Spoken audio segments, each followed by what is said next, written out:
కడుపులో ఉన్నది బేబీ కాదు, ఒక రాక్షసి. ఎక్కడి నుంచి పడుతుంది రక్తం?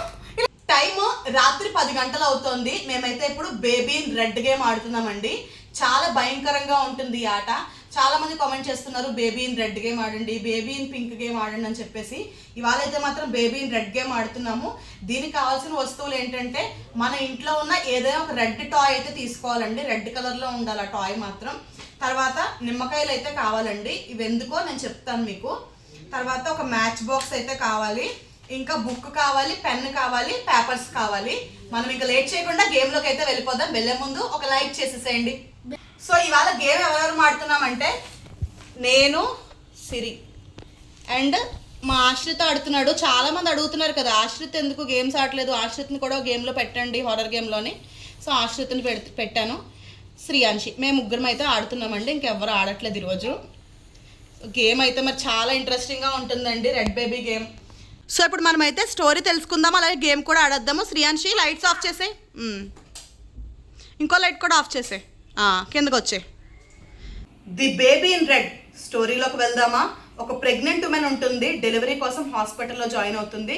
తనకి చాలా పెయిన్స్ వస్తూ ఉంటాయి. ఈ లోపు తనకి డాక్టర్ ఆపరేషన్ చేస్తూ ఉంటారు. అయితే ఆపరేషన్ చేస్తూ ఉన్న డాక్టర్ సడన్గా హడిలిపోయి వెనక్కి వెళ్ళిపోతారు. ఏంటా అని చూస్తే తన కడుపులో ఉన్నది బేబీ కాదు, ఒక రాక్షసి. అది పుడుతూనే కూరల్లాంటి పళ్ళతో పుడుతుంది, అలాగే ఎర్రటి కళ్ళతో పుడుతుంది. అది ఆపరేషన్ చేసిన డాక్టర్నే తినేస్తుంది, అలాగే పక్కనే ఉన్న నర్సులను కూడా తినేస్తుంది. గోడ మీదకి ఎక్కి పైన ఫ్యాన్కి పట్టుకుని వేలాడుతూ ఉంటుంది. చివరికి ఫ్యాన్ పై నుంచి తన మదర్ మీదకే దూకి తన మదర్నే చంపి తినేస్తుంది. అయితే బేబీ చాలా చాలా డేంజరస్, దానికి చాలా ఆకలి ఎక్కువ. అది ఎప్పటికీ బేబీలా ఇంతే సైజులో ఉంటుంది, కూరల్లాంటి పళ్ళతో రక్తం తాగుతూ ఉంటుంది. దానికి రక్తం అంటే చాలా ఇష్టం. అయితే ఈ బేబీ సడన్గా చాలా మందిని హాస్పిటల్లో ఉన్న వాళ్ళని తినేసి ఎటో పారిపోతుంది. అది ఎక్కడుందో ఎవ్వరికీ తెలియదు, కానీ చాలామంది అంటూ ఉంటారు అది దూరంగా ఎక్కడో అడవుల్లో ఉంది, ఇంకా అప్పుడప్పుడు ఊర్ల మీద పడి జనాల్ని తింటూ ఉంటుందని. మరి దాని గేమ్ ఇప్పుడు మనం ఆడేద్దామా? స్టోరీ విన్నారు కదా, ఇప్పుడు మనము గేమ్లోకి అయితే వెళ్ళిపోదాము. గేమ్లోకి వెళ్ళే ముందు ఒక లైక్ అయితే ఇచ్చేసేయండి, నాకు కూడా ఎంకరేజింగ్గా ఉంటుంది. చాలా మంది అడుగుతున్నారు హారర్ గేమ్స్ ఆడండి అని చెప్పేసి. మీరు ఇచ్చే లైక్స్, మీరు పెట్టే కామెంట్స్ బట్టి మాకు ఇంకా ఎంకరేజింగ్గా ఉంటుంది. ఇంకా చాలా వీడియోస్ అయితే షూట్ చేస్తాము. ఇప్పుడైతే మాత్రం కొన్ని చీటీలు అయితే చింపుకోవాలి. నెక్స్ట్ ఒక వైట్ పేపర్ అయితే తీసుకోవాలండి. ఇవి చింపేసుకున్న తర్వాత మనము లైట్స్ ఆఫ్ చేసేసి గేమ్లోకి వెళ్దాము. మనం ఎంతమంది ఆడుతున్నాము? ముగ్గురం అయితే ఆడుతున్నామండి. ఒక్కొక్కరికి 4 పేపర్స్ అయితే చీటీలు అయితే కావాలన్నమాట. అంటే మొత్తం 12 చీటీలు అయితే చింపుకోవాలి. చూసారు కదండి, ఇక్కడ మేమైతే 4 చీట్స్ మేము ముగ్గురం ఆడుతున్నాం కాబట్టి 3 సెట్స్ అయితే తీసుకున్నాము. ఒక దాంట్లో రెడ్ అని రాయాలండి, రెడ్ అంటే బేబీ ఇన్ రెడ్ అని అనమాట. ఇంకో దాంట్లో గ్రీను, ఇంకో దాంట్లో ఎల్లో అయితే రాసుకుంటున్నాము. రెడ్ వస్తే మాత్రం డేంజర్ అండి, ఎల్లో వస్తే కొంచెం పర్వాలేదు, గ్రీన్ వస్తే సేఫ్ అనమాట. అర్థమైంది కదా? ఇందులో వచ్చేసి ఇప్పుడు మనం ఎల్లో అయితే రాసుకుంటున్నాం. ఇలా మనము 12 చీటీలు అయితే ప్రిపేర్ చేసుకున్నాము. ఒకవేళ కనుక 4 ఆడుతున్నట్టయితే 16 చీటీలు ప్రిపేర్ చేసుకోవాలి. ఇప్పుడు ఇవన్నీ మడతలు పెట్టేసుకుని మొత్తం అన్నీ కలిపేసుకోవాలి. ఫస్ట్ అయితే మనము బేబీ ఇన్ రెడ్ని అయితే పిలుద్దాము. బేబీ ఇన్ రెడ్ మేమైతే గేమ్ స్టార్ట్ చేస్తున్నాము. బేబీ ఇన్ రెడ్ మేమైతే గేమ్ స్టార్ట్ చేస్తున్నాం. నువ్వు కూడా చెప్పు. బేబీ ఇన్ రెడ్ నేను గేమ్ స్టార్ట్ చేస్తున్నాను. ఓకే చెప్పు. బేబీ ఇన్ రెడ్ నేను గేమ్ స్టార్ట్ చేస్తున్నాను, నువ్వు గేమ్ స్టార్ట్ చేయి. ఓకే, ఈ లెమన్ అయితే ఇప్పుడు మేము పైనుంచి అయితే వేస్తున్నామండి. ఇది ఎటువైపు వెళ్తే అటువైపు బేబీ ఇన్ రెడ్ ఉన్నట్టు అనమాట. ఇదైతే స్ట్రైట్గా వెళ్తుందండి, అంటే ఇటు సైడ్ కూర్చునే మనం అయితే ఆడాలి. బేబీ ఇన్ రెడ్ మనకు ఆపోజిట్గా ఉండాలన్నమాట. ఓకేనా? ఇప్పుడు నేను ఈ చీటీలు అయితే వేస్తున్నానండి. అదిలో ఇచ్చే మ్యాచ్ బాక్స్ ఉందా? ఇప్పుడు నేను ఈ చీటీలు వేస్తున్నాను కదా, ఈ చీటీల్లో ఒక్కొక్కళ్ళు 4 తీసుకోవాలి. విన్నారా? 4 చీటీలు అయితే తీసుకోవాలి. 4 తీసుకోండి. ఆగాలి, అన్నీ నువ్వు తీసుకుని వెళ్ళకూడదు. చెప్పాను నీకు 4 అని. నీకు 4, ఇదిగో నీకు 4. ఇవన్నీ తీసుకుని అలా చేయకూడదు, చూపించకూడదు ఎవరికి. మీరు మొత్తం ఓపెన్ చేసుకొని మీకు ఏమొచ్చాయో చూడండి. ఫస్ట్ వచ్చిన 4 చీటీలు కూడా ఓపెన్ చేసి అయితే చూసుకోవాలండి.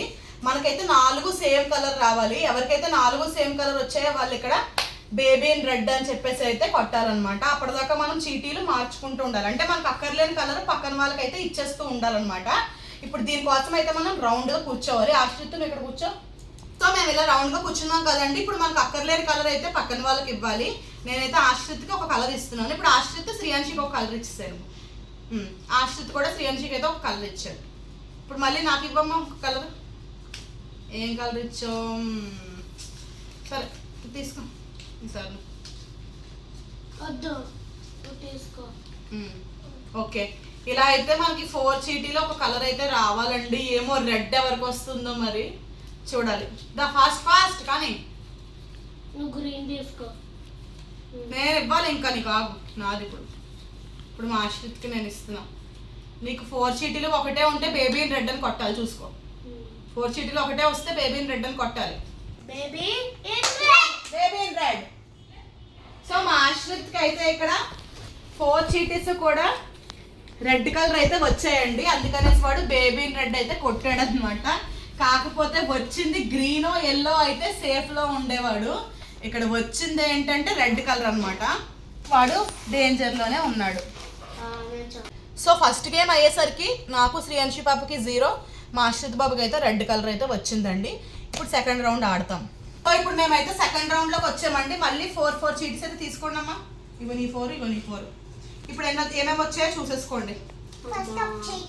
ఇప్పుడైతే సెకండ్ రౌండ్ స్టార్ట్ అయిపోయిందండి. మళ్ళీ నేను ఆశ్రిత్కి ఒకటైతే ఇస్తున్నాను. నువ్వు శ్రీయాన్షికి ఇవ్వు. గ్రీన్ నాకు అవసరం. చెప్పకూడదు, ఇవ్వు. ఒకసారి ఆగని చూసుకునే నన్ను. మళ్ళీ దీనికి ఇవ్వాలి. ఏంటి చూసుకుంటున్నావు అసలు? Baby in red. So second round లో అయితే మా శ్రీయాన్షి పాపకి ఏం కలర్ వచ్చిందమ్మా? 4 కూడా మా శ్రీయాన్షికి అయితే గ్రీన్ కలర్ వచ్చిందండి. సో సేఫ్ లో అయితే ఉందన్నమాట. మా ఆశ్రిత్ బాబుకి మాత్రం డేంజర్ అని వచ్చింది. ఏది పెన్సిల్ ఏది? శ్రీయాన్షి ఏమో గ్రీన్, నేను 0, ఆశ్రిత్ 0. ఫైనల్ గా మనకి 4 రౌండ్స్ అయితే కంప్లీట్ అయిపోయాయండి. మనకి ఇక్కడ స్కోర్ చూద్దాము. మా శ్రీయాన్షికి అయితే ఒక గ్రీన్ వచ్చిందండి సేఫ్. మా ఆశ్రిత్కి అయితే ఒక రెడ్ ఒక ఎల్లో వచ్చిందండి. నాకు వచ్చేసి ఒక రెడ్ అయితే వచ్చిందనమాట. నేను కూడా డేంజర్ లోనే ఉన్నాను. మా ఆశ్రిత్ డేంజర్ లో ఉన్నాడు. శ్రీయాన్షి అయితే సేఫ్ లో ఉంది. సో వీడియో అయితే ఇలా కంప్లీట్ చేద్దాం అనుకుంటున్నానండి. స్కోర్స్ అయితే మనకి ఇలా వచ్చాయన్నమాట. ఆశ్రిత్ బాబు నేను అయితే కొంచెం రెడ్ లో డేంజర్. రక్తం ఏంటి? ఎక్కడి నుంచి పడుతుంది రక్తం? ఇలా చూపించు. రక్తం బుక్ చూపించు. ఏంటి ఈ రక్తం? రక్తం ఏంటి? ఎక్కడి నుంచి పడుతుంది రక్తం? ఎక్కడి నుంచి ఈ రక్తం ఏంటి ఇలా పడింది? అయ్యో, ఈ గేమ్లో ఏం జరగలేదు అనుకున్నాను, కానీ ఇంత రక్తం ఎక్కడి నుంచి వచ్చింది సడన్ గా? ఆశ్రిత్ ఓన్ గా దయ్యం స్టోరీ చెప్పాడు, వినండి. I see baby in red, man holding baby in red. Somebody keep to one girl's house called Maria or something like that, and she take care of the baby, make him milk and everything. And one day she see a doll horror movie, and baby in yellow got confused, and baby in yellow is crying every day. Like one day she decided to not care of baby and no keep baby in sleep, but baby is very very angry, and she got the devil horns like that, and red clothes and diaper on, and so చూసారు కదండి, చాలా దడదడలాడింది, చాలా భయంగా అనిపించింది అనమాట game. అందుకే stop చేసేసాము. ఈసారి అయితే నేను పిల్లలు ఆడాను కాబట్టి వాళ్ళకి కొంచెం ఆడడం కూడా సరిగ్గా రాదు, ఇంకా భయపడుతున్నారని చెప్పేసి ఇంకా గేమ్ అయితే ఆపేసామండి. మీకు కూడా వీడియో నచ్చితే లైక్ చేయండి, అలా మరిన్ని వీడియోస్ కోసం సజెస్ట్ చేయండి కామెంట్ సెక్షన్లో. వెళ్ళే ముందు సబ్స్క్రైబ్ చేసుకోండి. Bye bye.